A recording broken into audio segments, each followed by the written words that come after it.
बाबा रामदेव जी को सालों से जानता, जब वो साइकिल पर घूमते थे तब से जानता, और एक छोटी सी पुड़िया में से काजू का टुकड़ा देते थे वो भी याद है।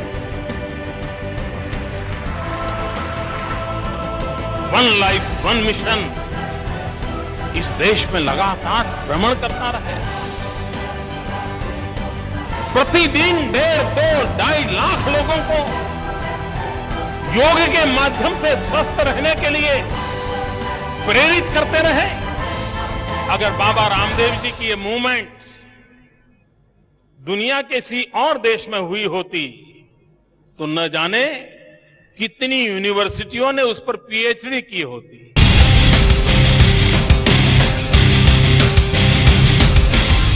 योग युक्त होना पड़ेगा, और ये मंत्र है स्वामी जी का जिसने सारी दुनिया को बदलने का चमत्कार किया है। स्वामी जी, आप जैसे संत के निर्देशन में भौतिकता की अग्नि में दग्ध विश्व मानवता को ये भारत शाश्वत शांति के पथ का दिग्दर्शन कराएगा। लेकिन सबसे बड़ी बात जो बाबा जी कर रहे हैं कि एक लोगों में जागरण हो रहा है, एक उनको पता लग रहा है कि किस तरह हमारे देश का नुकसान हो रहा है, और अगर एक आम आदमी जाग जाएगा तो कहीं ना कहीं उसका हल निकलेगा।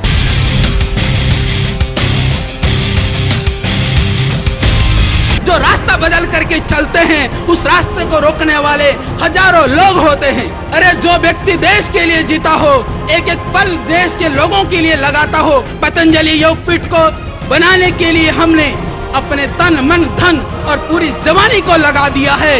यदि सरकार चाहती है पतंजलि योगपीठ उसकी आवश्यकता है तो श्रद्धेय स्वामी जी और हम आज ही यहीं से सहर्ष देने को तैयार हैं। उस पतंजलि योगपीठ को संभाल लें। हमें पतंजलि योगपीठ की जरूरत नहीं है, हमें जरूरत है देश के 80 करोड़ लोग जो गरीबी, बेरोजगारी और भूख में सोते हैं, जिनको भरपेट भोजन नहीं मिलता है, बदले में उनको भरपेट भोजन दे दें। हमारा जीवन तो उसी के लिए है। बाबा रामदेव एक ऐसा हिंदुस्तानी नाम जो न खुद मजाक है, न मजाक करता है, न किसी का मजाक देख सकता है। सच्चा है, सच्चाई के साथ है और सच्चाई की जंग लड़ता है। कि जो 125 करोड़ हिंदुस्तानियों के गुनाहों को धुले उसे गंगा कहते हैं, और भारत का वो बेटा जो गंगा को धोने के लिए खड़ा हो जाए उसे रामदेव कहते हैं। याद रखिएगा, इनकलाब गांधी के जमाने में भी आया था, इनकलाब आज भी आया है, दोनों में फर्क है। वो कश्ती को बचाने का इनकलाब था, ये मुसाफिर को बचाने का इनकलाब है। कोई ये नहीं सोचे कि रामदेव उसका बनाया हुआ दिया है फूंक मारेगा तो बुझ जाएगा। जितने बड़े धार्मिक लोग होते हैं, जितने बड़े उलमा होते हैं, वो कुदरत का जलाया हुआ दिया होते हैं, और कुदरत को पता होता है किसकी हिफाजत कैसे करनी है।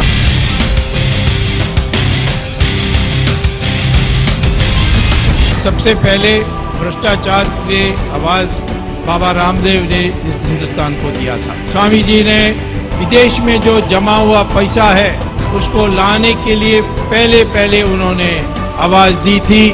तभी लोगों को पता लगा कि 70 लाख करोड़ से भी ज्यादा विदेश में हमारी भारतीयों का पैसा जमा हुआ है।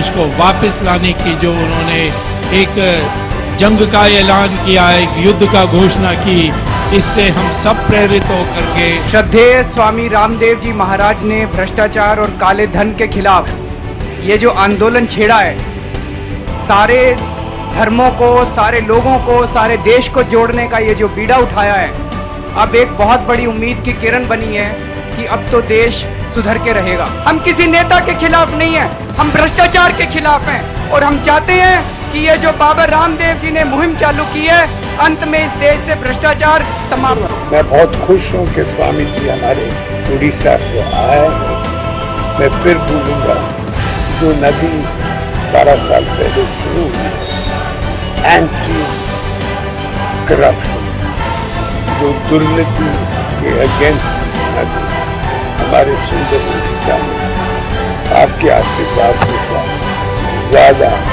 वो नदी चली। आज जी आवाज रामदेव जी ने उठाई है करप्शन के खिलाफ, ब्लैक मनी की आवाज बंद नहीं होनी।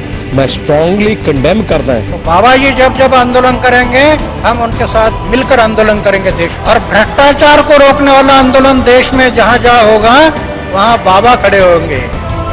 वो कर्मवीर जिन्होंने भारत की विद्या को, भारत के विज्ञान को, जो अपने भी देश में सुप्त और लुप्त पड़ी हुई थी, देश में ही नहीं बल्कि पूरी दुनिया में जागृत और चुस्त कर दिया।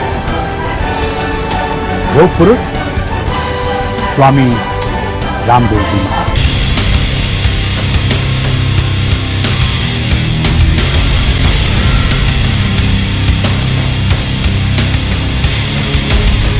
बाबा रामदेव जी को प्रणाम करते हुए कि इतना सुंदर आज एक भविष्य नजर आना शुरू हो गया है। इतने साल हो गए भ्रष्टाचार सहते सहते, आज एक आवाज हो रही है और कितना धन्य है बाबा रामदेव जी की तपस्या का।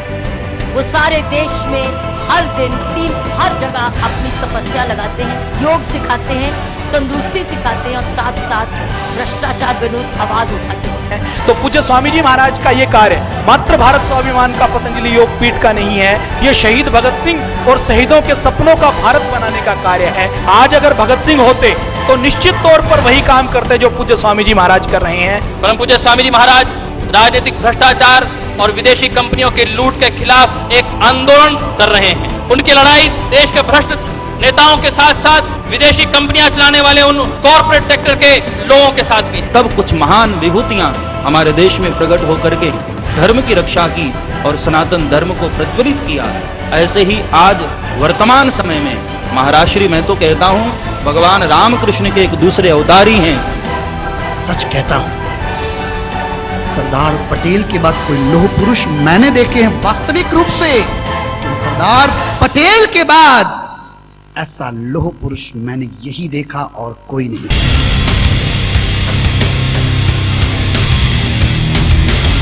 आज आप एक नया इतिहास बना रहे हैं कि हमें एक रोग मुक्त भारत बनाना है, नशा मुक्त भारत बनाना है, भ्रष्टाचार मुक्त भारत बनाना है और देश का लूटा हुआ करीब 400 लाख करोड़ रुपए भी से देश में वापस लाना है। सत्ता और सिंहासन हमारा ध्येय नहीं, लेकिन हम अपनी प्राणों की बाजी लगा करके भी, मैं एक अकेला रामदेव नहीं, इस 100 करोड़ से ज्यादा हिंदुस्तान के लोगों ने कसम खाई है हम किसी भी कीमत पर भारत को बचाएं। जैसा पूज्य बापू ने कहा था, भारत आजाद होने के बाद भारत में सारे अंग्रेजी कानून खत्म हो जाने चाहिए, लेकिन लैंड एक्विजिशन एक्ट से लेकर के पुलिस एक्ट से लेकर के सारे काले कानून अंग्रेजों के बनाए हुए इस देश में लागू हैं, उन सबको मिटाना और स्वदेशी कानून हिंदुस्तान में बनाने। स्वामी विवेकानंद ने धर्मांतर नहीं किया, हमारे ऋषि मुनियों ने धर्मांतर नहीं किया, महर्षि दयानंद ने धर्मांतर नहीं किया, जय कृष्ण मूर्ति ने धर्मांतर नहीं किया, श्री अरविंद ने धर्मांतर नहीं किया